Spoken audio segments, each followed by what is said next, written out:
1997 সালের পার্বত্য চট্টগ্রাম চুক্তি বাস্তবায়নের বর্তমান অবস্থা।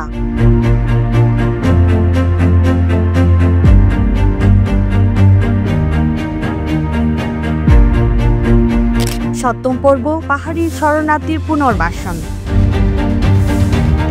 পার্বত্য চট্টগ্রামের সমস্যার রাজনৈতিক ও শান্তিপূর্ণ সমাধানের লক্ষ্যে 1997 সালের 2 ডিসেম্বর গণপ্রজাতন্ত্রী বাংলাদেশ সরকার ও পার্বত্য চট্টগ্রাম জনসংহতি সমিতির মধ্যে ঐতিহাসিক পার্বত্য চট্টগ্রাম চুক্তি স্বাক্ষরিত হয়। পার্বত্য চুক্তির ঘ খণ্ডে 1 নং ধারা অনুযায়ী এবং সরকার ও শরণার্থী নেতৃবৃন্দের মধ্যে ভারতের ত্রিপুরা রাজ্য আগরতলায় 9 মার্চ 1997 তারিখে স্বাক্ষরিত 20 দফা প্যাকেজ চুক্তি মোতাবেক ভারতের ত্রিপুরা রাজ্য থেকে 12,222টি পাহাড়ি শরণার্থীর পরিবারে 64,609 জন শরণার্থীর প্রত্যাবর্তন করে।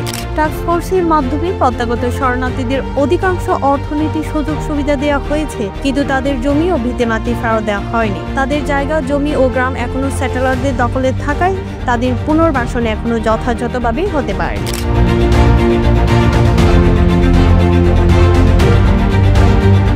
যুব শরণার্থী কল্যাণ সমিতির মতে 9,780 পরিবার তাদের ভিটেমাটি ও জায়গা জমি ফেরত পায়নি ও অন্যান্য দাবিসমূহ বাস্তবায়ন করা হয়নি। খাগড়াছড়ি পার্বত্য জেলাধীন ফেনী উপত্যকার মাতিরাঙ্গা, মানিকছড়ি ও রামগড় উপজেলায়, মাইনী উপত্যকার দিঘিনালা ও চেঙ্গি উপত্যকার মহালছড়ি উপজেলায় এবং রাঙ্গামাটি পার্বত্য জেলাধীন মাইনী ও কাচালং উপত্যকার রংদু উপজেলায় অবস্থিত ভারত প্রত্যাগত শরণার্থীদের 40টি গ্রাম, ভিটেমাটি ও জায়গা জমি এখনো সেটেলার বাঙালিদের পুরো দখলে রয়েছে।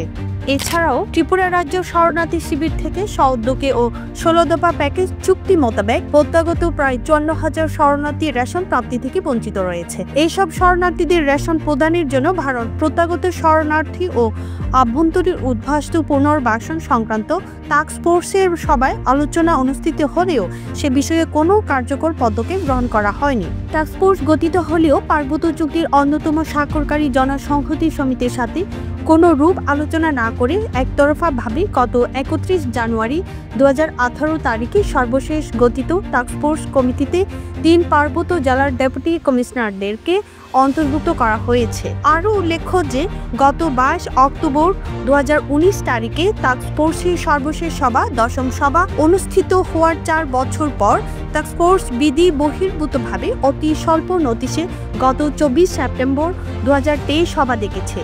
ফলে জনসংহতি সমিতি ও যুব শরণার্থী কল্যাণ সমিতির প্রতিনিধিবৃন্দ সবাই উপস্থিত থাকতে পারে।